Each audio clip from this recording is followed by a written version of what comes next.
A prescindere dalle idee di ognuno, io dico che ci sono poi delle modalità che per noi sono legge. E non ci deve essere guerra tra bande, scambi di prigionieri e soprattutto in campagna elettorale si lavora, punto e basta.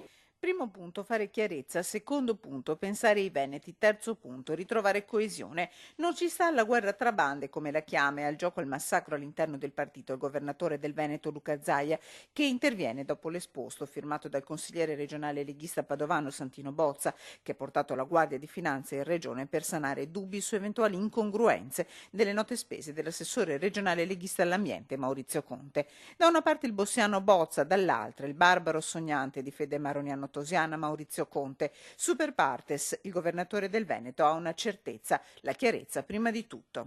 La massima fiducia nella magistratura, l'ho sempre detto anche in tempi non sospetti. Sono convinto che dovremmo trasformare questa verifica da problema a risorsa. Mi spiego, è occasione per fare chiarezza sul comportamento di tutti, in maniera tale che i cittadini quando ti incrociano pensano ma questo non ha mangiato le ostriche, non è andato in vacanza con i soldi della regione. Tutt'altro che tranquille le acque nella Lega Nord, se è vero che le fiamme gialle sono andate anche in altri due gruppi consigliari, PD e PDL, certo alla Lega hanno chiesto qualcosa di più e questo non fa bene al partito in campagna elettorale. Da Zaia, insomma, una sonora tirata d'orecchie e l'invito a fare sintesi a urne chiuse. L'impegno che ognuno di noi, tutti noi militanti, dobbiamo avere è quello di consolidare questo monolite che inevitabilmente con il freddo, il caldo, le escursioni di termine un po' si sgretola. Però il cuore della roccia ci deve essere sempre.